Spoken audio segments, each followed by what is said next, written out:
여러분 안녕하세요. 프리스입니다. 앞으로는 이 유튜브 채널에서 애니에 관한 다양한 주제를 다뤄볼 생각인데 그 시작으로 제작사 관련 시리즈를 준비했으며 오늘은 그 첫 편으로서 본즈의 이야기를 해보려 합니다. 아마 대부분의 분들이 본즈는 높은 작화력 및 뛰어난 액션 연출 등 안정적인 퀄리티를 보여주는 제작사로 인식하고 있고 승승가도를 달려왔다고 생각하시겠지만 사실 본즈는 꽤 우여곡절을 많이 겪어온 회사입니다. 그럼 과연 본즈는 어떻게 시작되었고 지금까지 어떤 작품을 만들며 무슨 사건들이 있었는지 10년씩 나눠서 전후편으로 알아보도록 하겠습니다.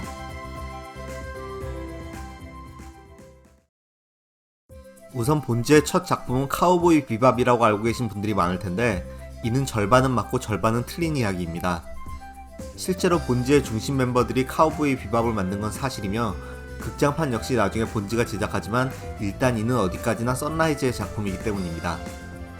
이 선라이즈의 프로듀서였던 미나미 마사히코 씨가 카우보이 비밥을 마지막으로 함께 일하던 일부 멤버들과 독립하게 되고 이때 뼈대 있는 작품을 만들겠다는 목표하에 세운 회사가 바로 본즈입니다. 참고로 이 회사 대표인 미나미 씨는 가이낙스의 야마가 히로유키 씨와 아카이 타카미 씨, 카라의 안노 히데아키 씨, 그리고 만화가인 시마모토 카즈히코 씨와 같은 대학 같은 과의 동기이며 당시 이야기를 그린 시마모토 씨의 자전적 만화 아오이 호노오에도 등장합니다. 그럼 다시 본론으로 돌아와서 카우보이 비밥이 아니라면 과연 본즈의 첫 번째 작품은 무엇일까요? 본즈가 자사 이름을 내걸고 직접 제작한 첫 작품은 바로 기교기전 히오우 전기입니다. 아무래도 외색이 강한 데다 저녁 시간대에 NHK에서 방영한 만큼 캐릭터 디자인이 아동물 같기에 국내엔 거의 알려지지 않은 작품인데 역사 속 실제 사건들을 픽션 속에 섞어 넣어서 사실 진입장벽도 꽤 높은 애니였습니다. 내용은 태엽 기계장치를 만드는 기술자 일족의 소년들이 마을을 멸망시킨 닌자들과 태엽 로봇으로 싸워나간다는 이야기입니다. 이 기계장치들의 디자인이 상당히 참신한 데다 내용도 결코 나쁘진 않은 작품이었습니다만 4부 구성으로 계획했던 게 도중에 방영이 끝나버렸고 마지막 화인 26화는 이야기를 마무리 짓는 게 아니라 3부째가 막 시작되는 내용이었습니다. 어쨌든 그렇게 아쉬운 첫발을 내딛은 본즈는 다음 해인 2001년에 클램프의 만화를 원작으로 삼은 엔젤릭 레이어 그리고 2002년에 개인적으로도 꽤 좋아하는 SF 애니 라제폰을 만들며 점차 두각을 드러내기 시작합니다. 그 이듬해 2003년에는 원작과 시리즈 구성, 캐릭터 디자인, 음악 등의 카우보이 비밥의 중심 멤버들을 모아 울프스 레인이라는 오리지널 애니를 만들게 됩니다. 하지만 도중 제작자 사정이라며 자세한 설명도 없이 무려 4주 연속으로 총지편을 방송했고 결국 TV로 내용을 마무리 짓지 못한 채 약 반년 뒤에야 OVA를 따로 발매해서 완결시킵니다. 내용적으로도 호불호가 갈리는 작품이었기에 결국 울프스 레인은 기대했던 카우보이 비밥만큼의 성공을 거두지는 못하고 맙니다.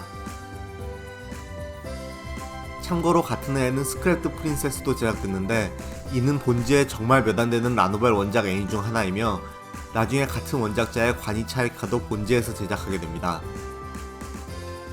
그리고 이 스크랩드 프린세스의 조영 직후 본즈의 이름을 대대적으로 알린 작품이 방영되니 그것이 바로 다들 잘 아시는 강철의 연금술사입니다. 이 작품은 당시 원작 만화와 다른 전개를 보여주며 일부 팬들에겐 잠시 비판도 받지만 그렇더라도 흥행면에 있어서는 엄청나게 큰 성공을 거둡니다.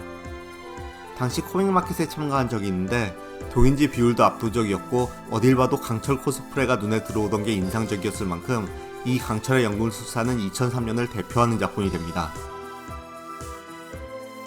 그 다음해인 2004년에는 사실 꽤 재미난 애니임에도 지명도가 떨어지는 현란무답제 더 마즈 데이브레이크와 쿠라우 팬텀 메모리를 만들었고 2005년엔 마침내 본즈의 최고 걸작이라 일컬어지는 에우레카 세븐을 방송합니다.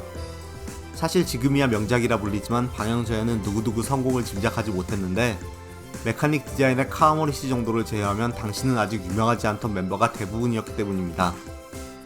하지만 그야말로 뛰어난 작화 속에 이타노 서커스를 진화시킨 멋진 전투 연출, 작품의 큰 비중을 차지하는 최고의 음악, 그리고 훌륭한 세계관과 스토리로 결국 큰 성공을 거두고 맙니다.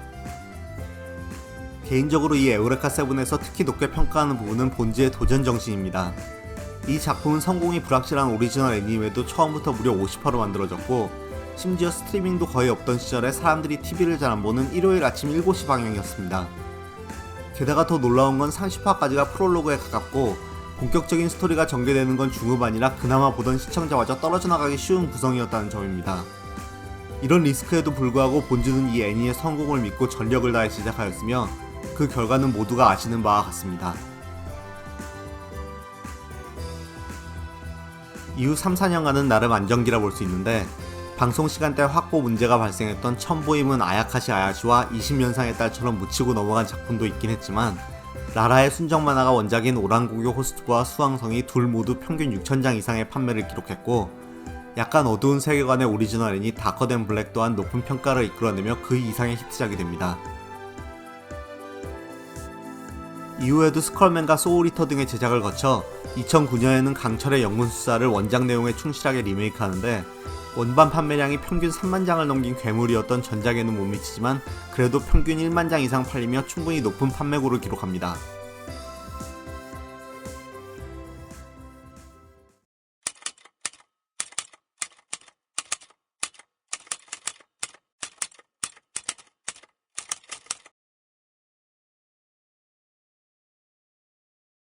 다음 2부에선 더 재미난 우여곡절 이야기와 함께 본지의 현재까지를 되돌아보겠습니다. 앞으로도 매주 다양한 업데이트를 해나갈 예정이니 가능하면 채널 등록 부탁드립니다.